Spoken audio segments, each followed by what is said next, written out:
this weekend, UFC 297 in Toronto.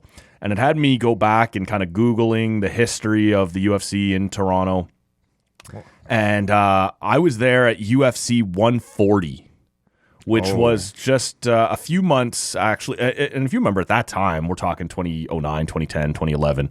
Dana White is off the record all the time, talking about Canada being like the hub of mixed martial arts. And this is GSP, this is Rory McDonald, right? It's that era of fighters. And so UFC 129, I might have already told you the story and we don't have to get in detail, but like I went down to Vegas at the end of April, early May of 2011, and that happened to be the same weekend that the UFC made their debut at Rogers Centre or at the Sky Dome in Toronto.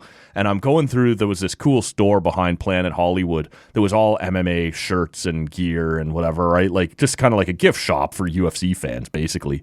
And so the guy who's running the store is asking me and my friends, like, oh, like, where are you from? I'm like, oh, Toronto. And he's like, what in the fuck are you doing here this weekend? You're in a UFC gift shop in Vegas as people from Toronto while they sold out the Dome for GSP versus, was it Jake Shields maybe, for that fight. So that was kind of fun.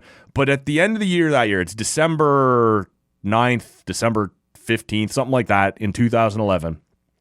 UFC 140, and that is maybe as much fun as I've ever had at a UFC card. I've talked about going to see GSP versus Condit. That's the loudest building I've ever been in for any sporting event, let alone a mixed martial arts event, and I was pumped to see GSP.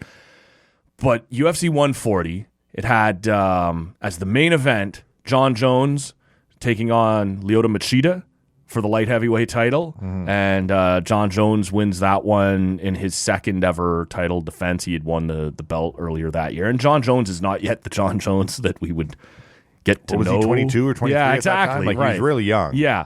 He's the youngest champion ever. But in the co-main, it's Frank Mir versus Big Nog in a heavyweight fight.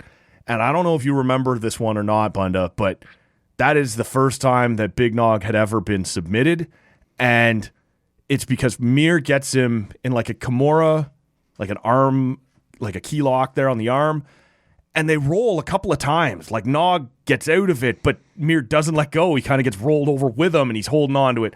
And he rolls again, and he holds on to it. And you can see there's this moment where Mir leans back, and it's over. It's over. And you can tell Mir leans back, holds his arm, and gives him a second. You want to tap? You know you're done here, right? Do you want to tap? And Big Nog, having never been submitted in his UFC career, does not tap. And Mir kind of goes, all right, leans back and snaps his arm in the middle of the octagon. It was gruesome to watch that one. And you could, even in the crowd, you could all see it. Like the crowd almost went silent when they rolled through that second time, and Mir was still holding on to the arm. You're like, it's over. He's going to tap here. And everybody goes quiet, and he doesn't. And again, I'm sort of exaggerating, but not really, where Mir's like shrugs and goes, gave you a shot. Seriously. And broke it. And then the ref had to go, fight's over. Like, yeah. I forgot about that being in Toronto. It was, man. Yeah. It was incredible. There was also, we saw Tito Ortiz versus Little Nog on the same card. That wasn't quite as good. But the thing that stands out was early on the main card there was pay-per-view. It was Mark Hominick. And I'm struggling now off the top of my head to remember who he was fighting. But, you know, the Toronto kid, the homecoming, big deal. He was going to be like the next guy with Rory McDonald, you know, to kind of carry the flag after GSP. And he gets knocked out in Kim Min Young. Anyway, a Korean guy. And Hominick comes forward, takes a wild left swing, misses, and eats a right jab and gets dropped 7 seconds. The Toronto kid goes down. That was the first fight on the pay-per-view card, and you're like, oh my God, like the Toronto crowd just got taken right out of it. Yeah.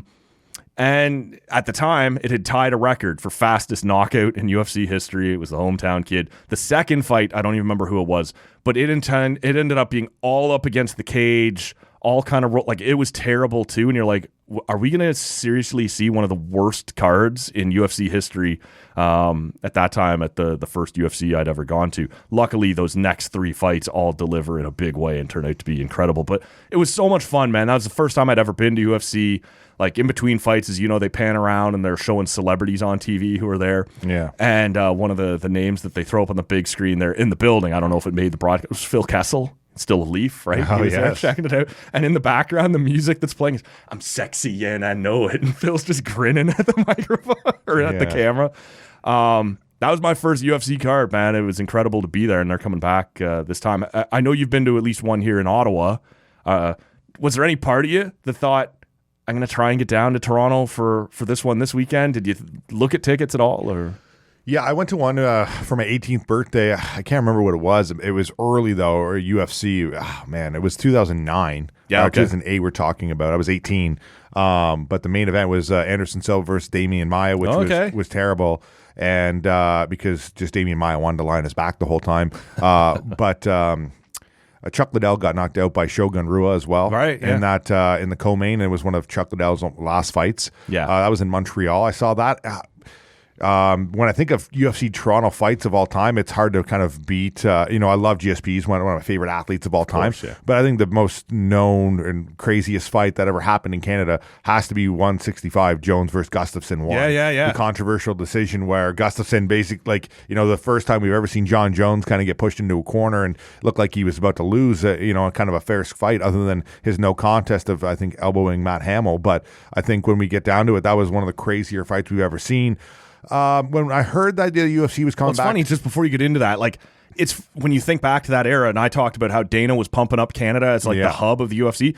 We just said it. It was UFC 128, UFC 140, and yours was 161? That was 165. That 160. was I didn't So, go to this one, but they're coming twice a year, essentially, at that point. They're pumping Canada, right? Yeah. There's money to be made, so it's true.